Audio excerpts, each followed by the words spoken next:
سورہ اعلیٰ۔ سورہ اعلیٰ کا تعارف۔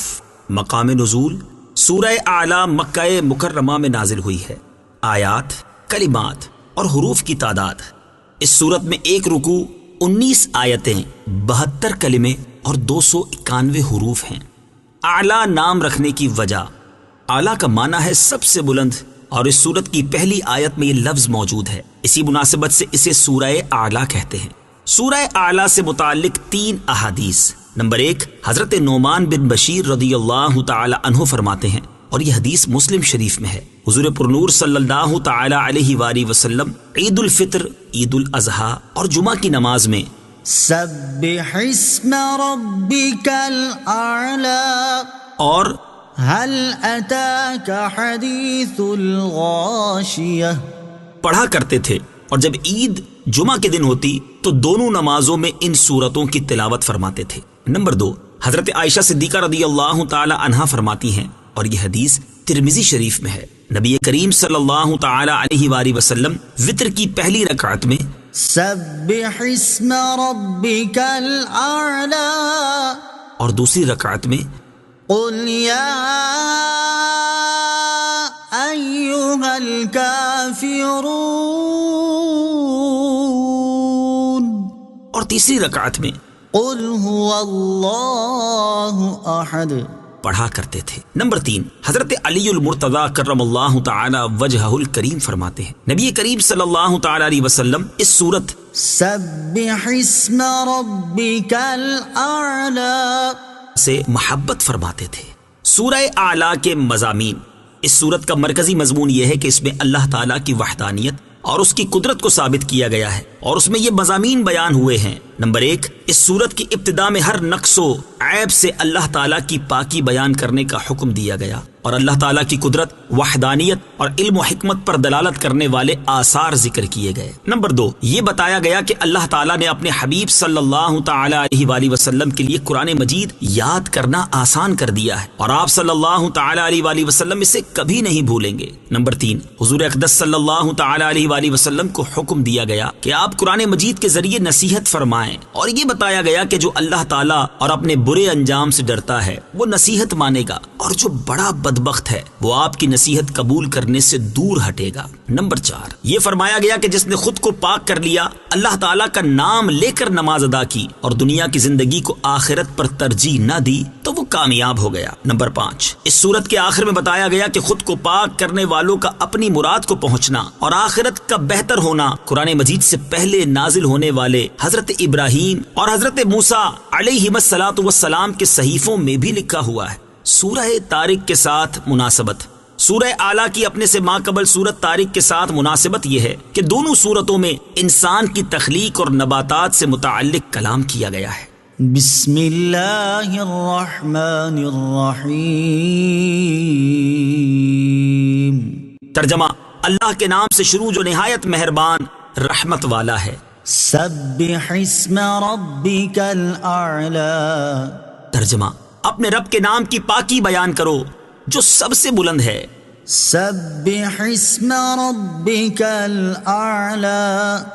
اپنے رب کے نام کی پاکی بیان کرو جو سب سے بلند ہے۔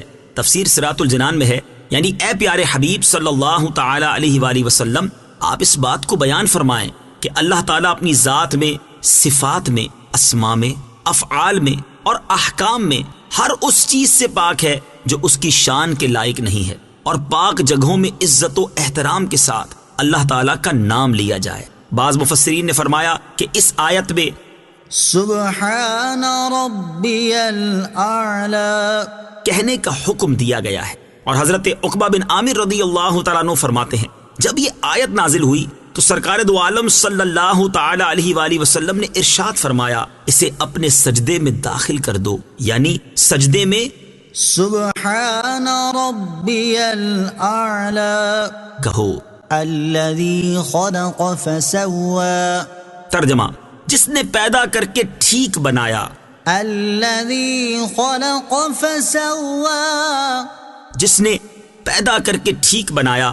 تفسیر صراط الجنان میں ہے، یعنی اپنے اس رب عز و جل کی پاکی بیان کرو جس نے ہر چیز کی پیدائش ایسی مناسب فرمائی جو پیدا کرنے والے کے علم و حکمت پر دلالت کرتی ہے۔ آیت الذي خلق فسوى سے حاصل ہونے والی معلومات، اس سے دو باتیں معلوم ہوئیں۔ نمبر ایک، چھوٹی بڑی ہر چیز کو اللہ تعالیٰ نے پیدا کیا ہے۔ اپنی اس شان کو بیان کرتے ہوئے ایک اور مقام پر اللہ تعالیٰ ارشاد فرماتا ہے وخلق كل شيء وهو بكل شيء عليم۔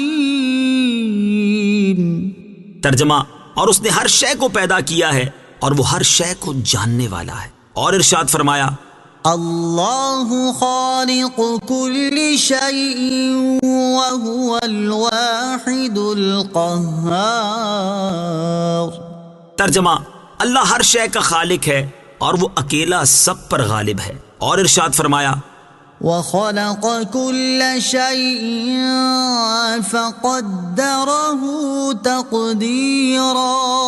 ترجمہ، اور اس نے ہر چیز کو پیدا فرمایا پھر اسے ٹھیک اندازے پر رکھا۔ نمبر دو، ہر چیز کو پیدا فرمانے میں کوئی نہ کوئی حکمت ضرور ہے۔ قرآن پاک میں کئی مقامات پر مختلف چیزوں کو پیدا کرنے کی حکمت بیان کی گئی ہے۔ جیسے ایک مقام پر ارشاد فرمایا وَمِن كُلِّ شَيْءٍ خَلَقْنَا زَوْجَيْنِ لَعَلَّكُمْ تَذَكَّرُونَ۔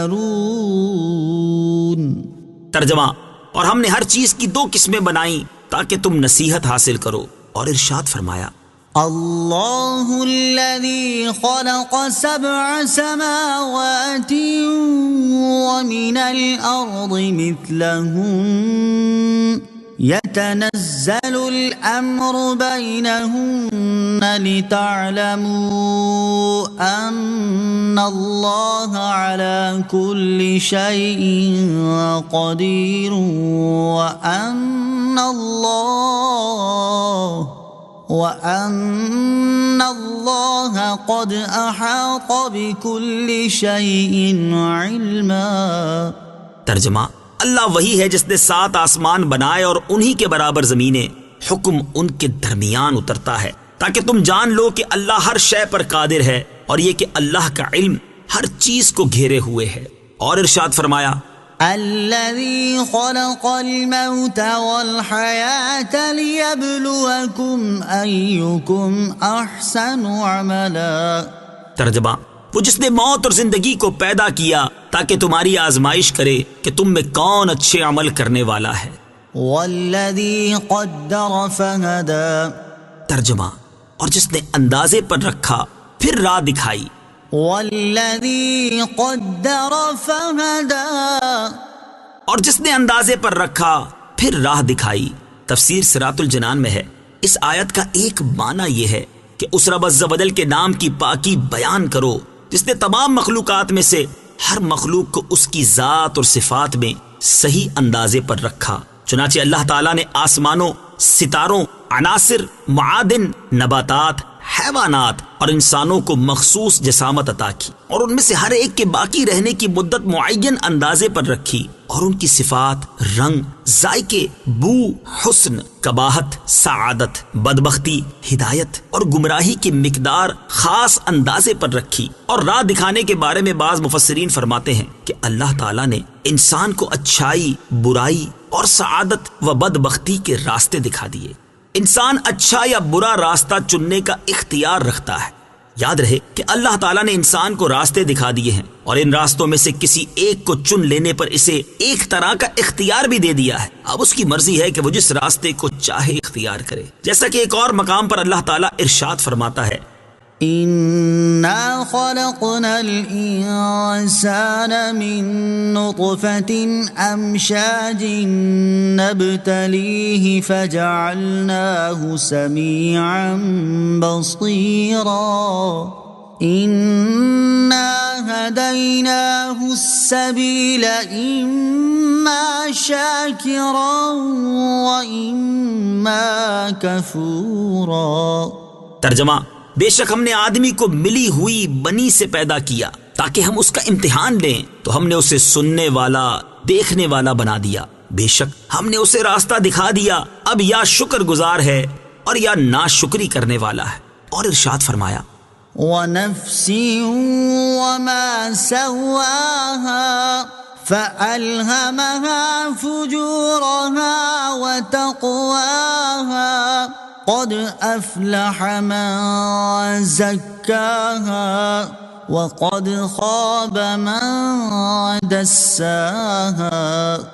ترجمہ، اور جان کی اور اس کی جس نے اسے ٹھیک بنایا، پھر اس کی نافرمانی اور اس کی پرہیزگاری کی سمجھ اس کے دل میں ڈالی۔ بے شک جس نے نفس کو پاک کر لیا وہ کامیاب ہو گیا، اور بے شک جس نے نفس کو گناہوں میں چھپا دیا وہ ناکام ہو گیا۔ زیر تفسیر آیت کا دوسرا معنی یہ ہے کہ اس رب عز و جل کے نام کی پاکی بیان کرو جس نے ہر مخلوق کی غذا اور روزی مقدر کی، اور انسانوں کو ان کی غذاؤں، دواؤں اور ان کے دنیاوی امور کی ان چیزوں کی طرف راہ دی جن میں ان کی مصلحت ہے، اور درندوں، پرندوں اور حشرات الارض کو ان کے معاش اور ان کی ضروریات کا راستہ دکھایا۔ اللہ تعالیٰ نے اپنی پیدا کی ہوئی ہر مخلوق کو اس کی روزی کا راستہ کس طرح دکھایا ہے، اس کا نظارہ اس کی پیدا کی ہوئی مخلوق کو اپنی مقررہ روزی حاصل کرتے دیکھ کر کیا جا سکتا ہے، اور اللہ تعالیٰ کی اس رہنمائی کے عجائبات ہر جگہ دیکھے جا سکتے ہیں۔ حیوانات میں اس موضوع پر تفصیلی معلومات حاصل کرنے کے لیے امام دمیری رحمت اللہ تعالی علیہ کی کتاب حیات الحیوان کا مطالعہ فرمائیں۔ والذی اخرج المرعى فجعله غثاء احوا۔ ترجمہ، اور جس نے چارہ نکالا پھر اسے خشک سیاہ کر دیا۔ والذی اخرج المرعى، اور جس نے چارہ نکالا۔ تفسیر صراط الجنان میں ہے اس آیت اور اس کے بعد والی آیت کا خلاصہ یہ ہے کہ اللہ تعالیٰ نے اپنی کامل قدرت کے ساتھ زمین سے مختلف اقسام کی نباتات اور طرح طرح کی گھاس پیدا کی جسے جانور چرتے ہیں، پھر اس کا سرسبز ہونا ختم کر کے اسے خشک سیاہ کر دیا۔ دنیا اور اس کی نعمتوں کا حال۔ ان آیات میں سرسبز چارے کا جو حال بیان کیا گیا کہ شروع میں سرسبز اور بعد میں خشک ہو کر سیاہ بیکار ہو جاتا ہے، یہی حال دنیا اور اس کی نعمتوں کا بھی ہے کہ یہ اگرچہ سبزے کی طرح خوشنما نظر آتی ہے لیکن یہ بہت جلد فنا ہونے والی ہے۔ اللہ تعالیٰ دنیاوی زندگی کی مثال بیان کرتے ہوئے ارشاد فرماتا ہے، انما مثل الحیاة الدنیا کماء انزلناه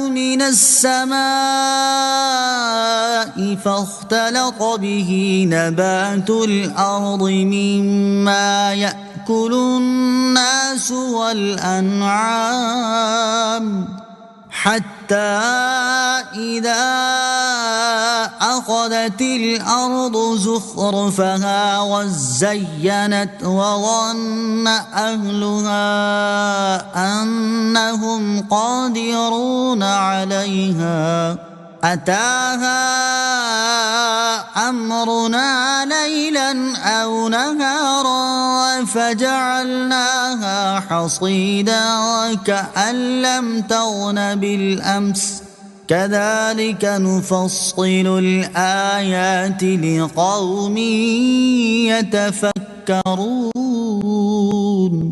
ترجمہ، دنیا کی زندگی کی مثال تو اس پانی جیسی ہے جسے ہم نے آسمان سے اتارا تو اس کے سبب زمین سے اگنے والی چیزیں گھنی ہو کر نکلی جن سے انسان اور جانور کھاتے ہیں، یہاں تک کہ جب زمین نے اپنی خوبصورتی پکڑ لی اور خوب آراستہ ہو گئی اور اس کے مالک سمجھے کہ اب وہ اس فصل پر قادر ہیں، تو رات یا دن کے وقت ہمارا حکم آیا تو ہم نے اسے ایسی کٹی ہوئی کھیتی کر دیا گویا وہ کل وہاں پر موجود ہی نہ تھی۔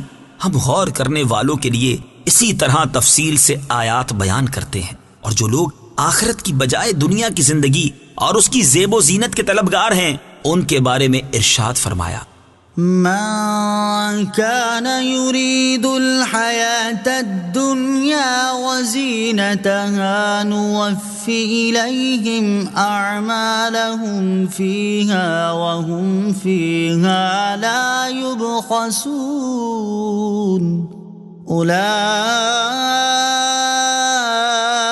الذين الذين ليس لهم في الآخرة إلا النار وحبط ما صنعوا فيها وباطل ما كانوا يعملون. ترجمہ: جو دنیا کی زندگی اور اس کی زینت چاہتا ہو تو ہم دنیا میں انہیں ان کے اعمال کا پورا بدلہ دیں گے اور انہیں دنیا میں کچھ کم نہ دیا جائے گا. یہ وہ لوگ ہیں جن کے لیے آخرت میں آگ کے سوا کچھ نہیں، اور دنیا میں جو کچھ انہوں نے کیا وہ سب برباد ہو گیا اور ان کے اعمال باطل ہیں. اور ارشاد فرمایا: من كان يريد العاجلة عجلنا له فيها ما نشاء لمن نريد ثم جعلنا له جهنم يصلاها مذموما مدحورا ومن أراد الآخرة وسعى لها سعيها وهو مؤمن فأولئك كان سعيهم مشكورا.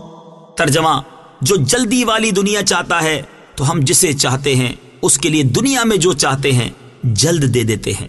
پھر ہم نے اس کے لیے جہنم بنا رکھی ہے جس میں وہ مذموم مردود ہو کر داخل ہوگا. اور جو آخرت چاہتا ہے اور اس کے لیے ایسی کوشش کرتا ہے جیسی کرنی چاہیے اور وہ ایمان والا بھی ہو تو یہی وہ لوگ ہیں جن کی کوشش کی قدر کی جائے گی.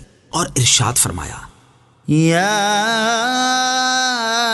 ایھا الناس ان وعد اللہ حق فلا تغرنکم الحیاة الدنیا ولا يغرنكم بالله الغرور. ترجمہ: اے لوگو، بے شک اللہ کا وعدہ سچا ہے تو ہرگز دنیا کی زندگی تمہیں دھوکہ نہ دے اور ہرگز بڑا فریبی تمہیں اللہ کے بارے میں فریب نہ دے. اور ارشاد فرمایا: یا ایھا الناس اتقوا ربكم واخشوا يوما لا يجزي والد عن ولده ولا مولود هو جاز عن والده شيئا إن وعد الله حق فلا تغرنكم الحياة الدنيا ولا يغرنكم بالله الغرور. ترجمہ: اے لوگو، اپنے رب سے ڈرو اور اس دن کا خوف کرو جس میں کوئی باپ اپنی اولاد کے کام نہ آئے گا اور نہ کوئی بچہ اپنے باپ کو کچھ نفع دینے والا ہوگا. بے شک اللہ کا وعدہ سچا ہے تو دنیا کی زندگی ہرگز تمہیں دھوکہ نہ دے اور ہرگز بڑا دھوکہ دینے والا تمہیں اللہ کے علم پر دھوکے میں نہ ڈالے. اللہ تعالیٰ تمام مسلمانوں کو دنیا کی قلیل زندگی میں کھو جانے اور اس کی فانی نعمتوں میں مست ہو کر اپنی آخرت کو بھول جانے سے محفوظ فرمائے اور ہر مسلمان کو اپنی آخرت بہتر کرنے کی فکر اور سوچ عطا فرمائے اور آخرت سنوارنے کے لیے تیاری کی توفیق عطا فرمائے. آمین. سنقرئک فلا تنسى. ترجمہ: اے حبیب، ہم تمہیں پڑھائیں گے تو تم نہ بھولو گے.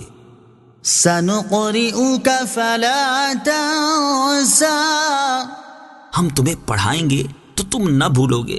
تفسیر صراط الجنان میں ہے جب حضرت جبرائیل علیہ السلام وحی لے کر نازل ہوتے تو وہ ابھی آیت کا آخری حصہ پڑھ کر فارغ نہیں ہوتے تھے کہ نبی کریم علیہ الصلوۃ والسلام اس اندیشے سے اس آیت کا ابتدائی حصہ پڑھنا شروع کر دیتے کہ کہیں بھول نہ جائیں. اس پر اللہ تعالیٰ نے ارشاد فرمایا: اے پیارے حبیب صلی اللہ تعالی علیہ وآلہ وسلم، ہم حضرت جبرائیل کے ذریعے تمہیں قرآن پڑھائیں گے تو جو کچھ آپ کے سامنے پڑھا جائے گا آپ اسے نہیں بھولیں گے. تفسیر جمل میں ہے کہ یہ اللہ تعالیٰ کی طرف سے اپنے حبیب صلی اللہ تعالی علیہ وآلہ وسلم کو بشارت ہے کہ آپ کو قرآن پاک حفظ کرنے کی نعمت کسی محنت کے بغیر عطا ہوئی ہے، اور یہ آپ صلی اللہ تعالی علیہ وآلہ وسلم کا معجزہ ہے کہ اتنی بڑی اور عظیم کتاب کسی محنت و مشقت اور تکرار کے بغیر آپ صلی اللہ تعالی علیہ وآلہ وسلم کو حفظ ہو گئی.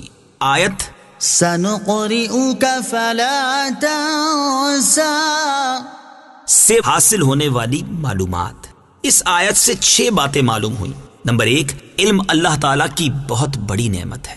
نمبر 2، حضور پرنور صلی اللہ تعالی علیہ وآلہ وسلم تمام مخلوق سے افضل و اعلیٰ ہیں کہ انہیں اللہ تعالیٰ نے پڑھایا ہے۔ نمبر 3، حضرت جبرائیل علیہ الصلوۃ والسلام حضور اقدس صلی اللہ تعالی علیہ وآلہ وسلم کے استاد نہیں، بلکہ وہ اللہ تعالیٰ کے پیغام اس کے حبیب صلی اللہ تعالی علیہ وآلہ وسلم کی خدمت میں پہنچانے پر مامور ہیں۔ نمبر 4، حضور انور صلی اللہ تعالی علیہ وآلہ وسلم کا علم بہت اعلیٰ ہے۔ نمبر 5، مخلوق میں سے کوئی نبی کریم علیہ الصلوۃ والسلام کے برابر عالم نہیں ہے۔ نمبر 6، انبیاء کرام علیہ الصلوۃ والسلام سے ہونے والی بھول بھی اللہ تعالیٰ کی طرف سے ہوتی ہے، اور اس میں ہزارہا حکمتیں ہوتی ہیں، جیسے سارے عالم کا ظہور حضرت آدم علیہ الصلوۃ والسلام کے ایک نسیان کی برکت سے ہے۔ لہٰذا ہماری اور انبیاء کرام علیہ الصلوۃ والسلام کی بھول میں بڑا فرق ہے۔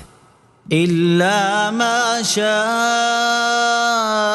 الله إنه يعلم الجهر وما يخفى۔ ترجمہ، مگر جو اللہ چاہے بے شک وہ ہر کھلی اور چھپی بات کو جانتا ہے۔ إلا ما شاء الله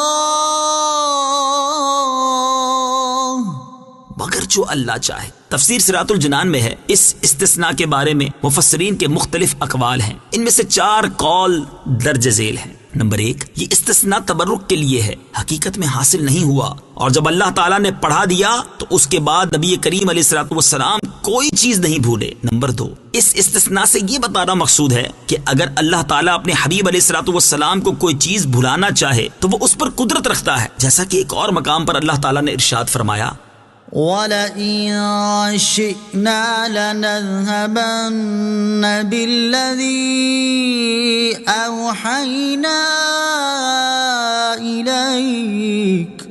ترجمہ، اور اگر ہم چاہتے تو ہم جو آپ کی طرف وحی بھیجتے ہیں اسے لے جاتے، اور ہمیں یقین ہے کہ اللہ تعالیٰ نے ایسا نہیں چاہا۔ نمبر 3، اس آیت کا معنی یہ ہے کہ اے حبیب صلی اللہ تعالی علیہ وآلہ وسلم، آپ قرآن مجید میں سے جو کچھ پڑھیں گے اس میں سے کچھ نہ بھولیں گے، البتہ جس آیت کے بارے میں اللہ تعالیٰ خود چاہے گا وہ آپ کو بھلا دے گا، اور اس کی صورت یہ ہوگی کہ اللہ تعالیٰ اس آیت کی تلاوت اور حکم دونوں منسوخ فرما دے گا۔ یاد رہے کہ جن آیتوں کی تلاوت اور حکم دونوں منسوخ ہوئے ہیں وہ تمام آیتیں حضور اکرم صلی اللہ تعالیٰ علیہ وسلم نہیں بھولے، بلکہ ان میں سے جن آیتوں کے بارے میں اللہ تعالیٰ نے چاہا انہیں آپ کے دل سے اٹھا لیا۔ نمبر 4، یہ بھی ہو سکتا ہے کہ یہاں بھولنے سے معروف معنی مراد ہوں، یعنی عارضی طور پر بھول جانا۔ اس صورت میں آیت کا معنی یہ ہوگا کہ اے حبیب صلی اللہ تعالی علیہ وآلہ وسلم، آپ قرآن مجید میں سے کچھ نہ بھولیں گے، البتہ جو اللہ تعالیٰ خود چاہے وہ بھول جائیں گے، پھر وہ چیز ہمیشہ کے لیے بھولی نہ رہے گی بلکہ بعد میں یاد آ جائے گی۔ اس معنی کی تائید ان احادیث سے ہوتی ہے جن میں حضور اقدس صلی اللہ تعالی علیہ وسلم کا کسی آیت کو بھول جانے کا ذکر ہے، اور ان سے یہ واضح ہوتا ہے بعض مواقع پر حضور پرنور صلی اللہ تعالی علیہ وآلہ وسلم عارضی طور پر کچھ آیات بھولے تھے، اور آپ کا یہ بھولنا امت کے بھولنے کی طرح نہیں ہے۔ إِنَّهُ يَعْلَمُ الْجَهْرَ وَمَا يَخْفَى۔ بے شک وہ ہر کھلی اور چھپی بات کو جانتا ہے۔ تفسیر صراط الجنان میں ہے۔ اس آیت کی ایک تفسیر یہ ہے کہ اے پیارے حبیب صلی اللہ تعالی علیہ وآلہ وسلم، جب آپ حضرت جبرائیل علیہ الصلوۃ والسلام کے ساتھ بلند آواز سے پڑھتے ہیں، اللہ تعالیٰ اسے جانتا ہے، اور آپ کے دل میں جو قرآن بھول جانے کا خوف ہے اسے بھی جانتا ہے، لہٰذا آپ اسے بھول جانے کا خوف نہ کریں۔ یہ ہمارے ذمہ کرم پر ہے کہ آپ قرآن نہ بھولیں۔ دوسری تفسیر یہ ہے کہ اللہ تعالیٰ بندوں کے ظاہری افعال اور ان کے اقوال جانتا ہے، اور ان کے پوشیدہ اقوال اور افعال سے بھی خبردار ہے۔ ظاہر و باطن دونوں کو درست رکھنا چاہیے۔ اس سے معلوم ہوا کہ انسان کو اپنا ظاہر بھی ٹھیک کرنا چاہیے اور اپنا باطن بھی درست رکھنا چاہیے، کیونکہ اللہ تعالیٰ اس کے ہر ظاہری باطنی قول اور فعل سے باخبر ہے، جیسا کہ ہمارے ظاہری اور پوشیدہ اعمال کے بارے میں ایک اور مقام پر اللہ تعالیٰ ارشاد فرماتا ہے، يَعْلَمُ سِرَّكُمْ وَجَهْرَكُمْ وَيَعْلَمُ مَا تَكْسِبُونَ۔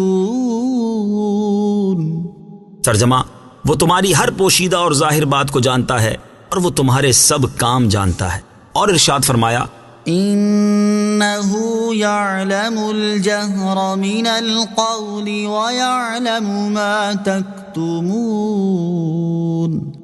ترجمہ: بے شک اللہ بلند آواز سے کہی گئی بات کو جانتا ہے اور وہ جانتا ہے جو تم چھپاتے ہو. اور ارشاد فرمایا: ان الذين يلحدون في آياتنا لا يخفون علينا افمن يلقى في النار خير ام من يأتي آمنا يوم القيامة اعملوا ما شئتم انه بما تعملون بصیر. ترجمہ: بے شک جو لوگ ہماری آیتوں میں سیدھی راہ سے ہٹتے ہیں وہ ہم پر پوشیدہ نہیں ہیں، تو کیا جسے آگ میں ڈالا جائے گا وہ بہتر ہے یا وہ جو قیامت میں امان سے آئے گا؟ تم جو چاہو کرتے رہو، بے شک اللہ تمہارے کام دیکھ رہا ہے. اور حضرت عبداللہ بن عمر رضی اللہ تعالی عنہما سے مروی ہے کہ جس نے اپنے اور اللہ تعالیٰ کے مابین معاملے کو اچھا کر لیا تو اللہ تعالیٰ اسے اس کے اور لوگوں کے درمیان معاملے کو کافی ہوگا، اور جس نے اپنے باطن کی اصلاح کر لی تو اللہ تعالیٰ اس کے ظاہر کو درست کر دے گا. لہٰذا ہر مسلمان کو چاہیے کہ وہ اپنے باطن کو سنوارنے کی بھرپور کوشش کرے اور اس کے لیے یہ دعا بھی مانگا کرے. چنانچہ حضرت عمر فاروق رضی اللہ تعالی عنہ فرماتے ہیں، مجھے رسول اللہ صلی اللہ تعالی علیہ وآلہ وسلم نے یہ دعا سکھائی: اللهم اجعل سريرتي خيرا من علانيتي واجعل علانيتي صالحة. اللهم إني أسألك من صالح ما تؤتي الناس من المال والأهل والولد غير الضال ولا المضل. اے اللہ عز و جل، میرا باطن میرے ظاہر سے اچھا کر دے اور میرے ظاہر کو نیک و صالح بنا دے. اے اللہ عز و جل، میں تجھ سے وہ اچھا گھر بار، مال اولاد جو نہ گمراہ ہو اور نہ گمراہ گر ہو مانگتا ہوں جو تو لوگوں کو دیتا ہے. وَنُيَسِّرُكَ لِلْيُسْرَى. ترجمہ: اور ہم تمہارے لیے آسانی کا سامان کر دیں گے. وَنُيَسِّرُكَ لِلْيُسْرَى. اور ہم تمہارے لیے آسانی کا سامان کر دیں گے. تفسیر صراط الجنان میں ہے، اس آیت کا ایک معنی یہ ہے کہ اے پیارے حبیب صلی اللہ تعالی علیہ وآلہ وسلم، ہم آپ کو اس طریقے کی توفیق دیں گے جس سے آپ کے لیے وحی کو یاد کرنا آسان اور سہل ہو جائے. دوسرا معنی یہ ہے کہ ہم آپ کو ایسے اعمال کرنے کی توفیق عطا کریں گے جس سے جنت کا راستہ آسان ہو جائے گا. تیسرا معنی یہ ہے کہ ہم آپ پر وحی کا نازل ہونا آسان کر دیں گے تاکہ آپ سہولت کے ساتھ وحی یاد کر سکیں، اسے جان سکیں اور اس پر عمل کر سکیں. چوتھا معنی یہ ہے کہ ہم آپ پر آسان شرعی احکام اور قوانین نازل کریں گے اور ان پر عمل کرنا لوگوں کے لیے دشوار نہ ہوگا. فَذَكِّرْ إِن نَّفَعَتِ الذِّكْرَىٰ. ترجمہ: تو تم نصیحت فرماؤ اگر نصیحت فائدہ دے. فَذَكِّرْ إِن نَّفَعَتِ الذِّكْرَىٰ. تو تم نصیحت فرماؤ اگر نصیحت فائدہ دے. تفسیر صراط الجنان میں ہے، یعنی اے پیارے حبیب صلی اللہ تعالی علیہ وآلہ وسلم، اگر نصیحت فائدہ دے اور کچھ لوگ اس سے فائدہ حاصل کریں تو آپ اس قرآن مجید سے نصیحت فرمائیں. نصیحت فائدہ دے یا نہ دے، بہرحال نصیحت کرنے کا حکم ہے. یاد رہے کہ یہاں نصیحت کرنے میں جو نصیحت فائدہ دینے کی شرط لگائی گئی، اس کا یہ مطلب نہیں کہ اگر نصیحت فائدہ نہ دے تو نصیحت نہ کی جائے، بلکہ نصیحت فائدہ دے یا نہ دے دونوں صورتوں میں نصیحت کرنے کا حکم ہے، کیونکہ قرآن پاک کی آیات میں مفہوم مخالف کا اعتبار نہیں ہے، اور یہ آیت بھی انہی آیات میں سے ہے، اور قرآن پاک میں اس کی کئی مثالیں موجود ہیں. جیسے ایک مقام پر اللہ تعالیٰ نے ارشاد فرمایا: وَإِذَا ضَرَبْتُمْ فِي الْأَرْضِ فَلَيْسَ عَلَيْكُمْ جُنَاحٌ أَن تَقْصُرُوا مِنَ الصَّلَاةِ إِنْ خِفْتُمْ أَن يَفْتِنَكُمُ الَّذِينَ كَفَرُوا. ترجمہ: اور جب تم زمین میں سفر کرو تو تم پر گناہ نہیں کہ بعض نمازیں کثر سے پڑھو اگر تمہیں یہ اندیشہ ہو کہ کافر تمہیں ایذا دیں گے. اس آیت کا یہ مطلب نہیں کہ اگر کافروں کی طرف سے اذیت پہنچنے کا خوف نہ ہو تو نمازوں میں کثر نہیں کر سکتے، بلکہ اس کا مطلب یہ ہے کہ سفر کے دوران چاہے امن ہو یا خوف، دونوں صورتوں میں 4 رکعت والی نمازوں میں کثر کی جائے. اور ارشاد فرمایا: وَلَا تُكْرِهُوا فَتَيَاتِكُمْ عَلَى الْبِغَاءِ إِنْ أَرَدْنَ تَحَصُّنًا. ترجمہ: اور تم اپنی کنیزوں کو بدکاری پر مجبور نہ کرو، خصوصاً اگر وہ خود بھی بچنا چاہتی ہوں، اس ممانعت کا یہ مطلب نہیں کہ اگر وہ بدکاری سے بچنا نہ چاہتی ہوں تو تم انہیں بدکاری پر مجبور کرو، بلکہ اس کا مطلب یہ ہے کہ بہر صورت انہیں بدکاری پر مجبور نہ کرو۔ سيذكر من يخشى ويتجنبها الأشقى الذي يصلى النار الكبرى ثم لا يموت فيها ولا يحيا۔ ترجمہ، ان قریب وہ نصیحت مانے گا جو ڈرتا ہے، اور نصیحت سے وہ بڑا بدبخت دور رہے گا جو سب سے بڑی آگ میں جائے گا، پھر وہ نہ اس میں مرے گا اور نہ جیے گا۔ سيذكر من يخشى، ان قریب وہ نصیحت مانے گا جو ڈرتا ہے۔ تفسیر صراط الجنان میں ہے، اس آیت اور اس کے بعد والی 3 آیات کا خلاصہ یہ ہے کہ اے حبیب صلی اللہ تعالی علیہ وآلہ وسلم، ان قریب آپ کی نصیحت وہ مانے گا جو اللہ تعالی سے اور اپنے برے انجام سے ڈرتا ہے، اور آپ کی نصیحت سے وہ دور ہوگا اور اس نصیحت کو قبول نہیں کرے گا جو آپ کا دشمن بن کر بڑا بدبخت کافر ہے، جیسے ولید بن مغیرہ اور ابو جہل وغیرہ، اور وہ بدبخت کافر جہنم کی سب سے بڑی آگ میں جائے گا، پھر وہ نہ اس میں مرے گا کہ مر کر ہی عذاب سے چھوٹ سکے، اور نہ ایسا جینا جیے گا جس سے کچھ بھی آرام پا سکے۔ اس آیت سے معلوم ہوا کہ جو شخص نصیحت کو تسلیم کرتا ہے وہ خشیت الہی کے زیور سے آراستہ ہے۔ قد افلح من تزکا، ترجمہ، بے شک جس نے خود کو پاک کر لیا وہ کامیاب ہو گیا۔ قد افلح من تزکا، بے شک جس نے خود کو پاک کر لیا وہ کامیاب ہو گیا۔ تفسیر صراط الجنان میں ہے، اس آیت میں لفظ تزکا کے بارے میں ایک قول یہ ہے کہ اس سے مراد خود کو کفر و شرک اور گناہوں سے پاک کرنا ہے۔ دوسرا قول یہ ہے کہ اس سے مراد نماز کے لیے طہارت حاصل کرنا ہے۔ اس صورت میں اس آیت سے نماز کے لیے وضو اور غسل کرنا ثابت ہوتا ہے۔ تیسرا قول یہ ہے کہ اس سے زکوٰۃ ادا کر کے مال کو پاک کرنا مراد ہے۔ اس صورت میں یہ آیت زکوٰۃ فرض ہونے پر دلالت کرتی ہے، لیکن اس آیت کے زکوٰۃ سے متعلق ہونے پر اشکال ہے، کیونکہ یہ صورت مکی ہے جبکہ زکوٰۃ کا حکم مدینہ منورہ میں نازل ہوا۔ صوفیہ کے نزدیک تزکیہ کا مطلب، مفتی احمد یار خان نعیمی رحمت اللہ تعالی علیہ نے تحریر فرمایا ہے کہ صوفیہ کے نزدیک تزکیہ کا مطلب دل کو برے عقیدے، برے خیالات اور تصور غیر سے پاک کرنا ہے۔ دل کی صفائی یا وہبی ہے یا کسبی یا عطائی۔ وہبی تزکیہ پیدائشی ہوتا ہے، کسبی اپنے اعمال سے، جبکہ عطائی کسی کی نظر سے۔ جیسے بادل اور سورج دور رہتے ہوئے بھی گندی زمین کو پاک کر دیتے ہیں، ایسے ہی اللہ والوں کی نظر دور سے بھی گندے دلوں کو پاک کر دیتی ہے۔ وَذَكَرَ اسْمَ رَبِّهِ فَصَلَّى، ترجمہ، اور اس نے اپنے رب کا نام لے کر نماز پڑھی۔ وَذَكَرَ اسْمَ رَبِّهِ فَصَلَّى، اور اس نے اپنے رب کا نام لے کر نماز پڑھی۔ تفسیر صراط الجنان میں ہے، یعنی اور اس نے نماز شروع کرنے کی تکبیر کہہ کر 5 نمازیں پڑھیں۔ اس آیت سے نماز شروع کرنے کی تکبیر ثابت ہوئی، اور یہ بھی ثابت ہوا کہ وہ نماز کا حصہ نہیں ہے، کیونکہ نماز کا اس پر عطف کیا گیا ہے، اور یہ بھی ثابت ہوا کہ اللہ تعالیٰ کے ہر نام سے نماز شروع کرنا جائز ہے۔ بعض مفسرین نے یہ کہا ہے کہ تزکا سے صدقہ فطر دینا، اور رب کا نام لینے سے عیدگاہ کے راستے میں تکبیریں کہنا، اور نماز سے نماز عید مراد ہے۔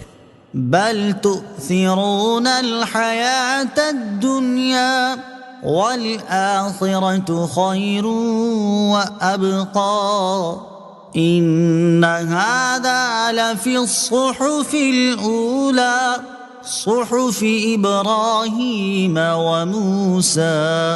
ترجمہ، بلکہ تم دنیاوی زندگی کو ترجیح دیتے ہو اور آخرت بہتر اور باقی رہنے والی ہے۔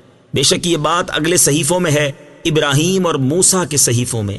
بل تؤثرون الحیاة الدنیا، بلکہ تم دنیاوی زندگی کو ترجیح دیتے ہو۔ تفسیر صراط الجنان میں ہے، اس آیت اور اس کے بعد والی 3 آیات کا خلاصہ یہ ہے کہ دنیا فانی ہے اور آخرت باقی رہنے والی ہے، اور جو چیز باقی رہنے والی ہے وہ فانی سے بہتر ہے۔ اور اے لوگوں، تمہارا حال یہ ہے کہ تم دنیا کی فانی زندگی کو آخرت کی باقی رہنے والی زندگی پر ترجیح دیتے ہو، اسی لیے تم وہ عمل نہیں کرتے جو وہاں کام آئیں گے۔ بے شک پاکی حاصل کرنے والوں کے کامیاب ہونے اور آخرت کے بہتر ہونے کی بات قرآن پاک سے پہلے حضرت ابراہیم علیہ السلام اور حضرت موسیٰ علیہ السلام پر نازل ہونے والے صحیفوں میں بھی موجود ہے۔ بعض مفسرین فرماتے ہیں کہ یہ بات تمام صحیفوں میں موجود ہے، اور انہی میں سے حضرت ابراہیم علیہ الصلوۃ والسلام اور حضرت موسیٰ علیہ الصلوۃ والسلام کے صحیفے بھی ہیں۔ حضرت عبداللہ ابن مسعود رضی اللہ تعالی عنہ فرماتے ہیں، دنیا چونکہ ہمارے سامنے موجود ہے اور اس کا کھانا پینا، عورتیں، دنیا کی لذتیں اور اس کی رنگینیاں ہمیں جلد دے دی گئیں، جبکہ آخرت ہماری نظروں سے غائب ہے، اس لیے جو چیز ہمیں جلد مل رہی ہے ہم اسے پسند کرنے لگ گئے، اور جو بعد میں ملے گی اسے ہم نے چھوڑ دیا۔ دنیاوی زندگی کی لذتوں میں کھو کر آخرت کو نہ بھلا دیا جائے۔ اس سے معلوم ہوا کہ ہر مسلمان کو چاہیے کہ وہ دنیاوی زندگی کی فانی لذتوں، رنگینیوں اور رعنائیوں میں کھو کر اپنی آخرت کو نہ بھول جائے، بلکہ وہ اپنی سانسوں کو غنیمت جانتے ہوئے اپنی زندگی اللہ تعالیٰ کی اطاعت میں گزارے اور آخرت میں جنت کی دائمی نعمتیں حاصل کرنے کی کوشش کرے، جبکہ فی زمانہ مسلمانوں کی ایک بہت بڑی تعداد ایسی ہے جو اپنی دنیا بہتر بنانے میں ایسی مصروف ہے کہ اسے اپنی آخرت کی کوئی فکر نہیں۔ دنیا اور آخرت کے بارے میں اللہ تعالیٰ ارشاد فرماتا ہے، وَمَا الْحَيَاةُ الدُّنْيَا إِلَّا لَعِبٌ وَلَهْوٌ وَلَلدَّارُ الْآخِرَةُ خَيْرٌ لِّلَّذِينَ يَتَّقُونَ أَفَلَا تَعْقِلُونَ۔ ترجمہ، اور دنیا کی زندگی صرف کھیل کود ہے اور بے شک آخرت والا گھر ڈرنے والوں کے لیے بہتر ہے، تو کیا تم سمجھتے نہیں؟ اور ارشاد فرمایا، أَفَلَمْ يَسِيرُوا فِي الْأَرْضِ فَيَنظُرُوا كَيْفَ كَانَ عَاقِبَةُ الَّذِينَ مِن قَبْلِهِمْ وَلَدَارُ الْآخِرَةِ خَيْرٌ لِّلَّذِينَ اتَّقَوْا أَفَلَا تَعْقِلُونَ۔ ترجمہ، تو کیا یہ لوگ زمین پر نہیں چلے تاکہ دیکھ لیتے کہ ان سے پہلوں کا کیا انجام ہوا، اور بے شک آخرت کا گھر پرہیزگاروں کے لیے بہتر ہے، تو کیا تم سمجھتے نہیں؟ اور ارشاد فرمایا، من كان يريد العاجلة عجلنا له فيها ما نشاء لمن نريد ثم جعلنا له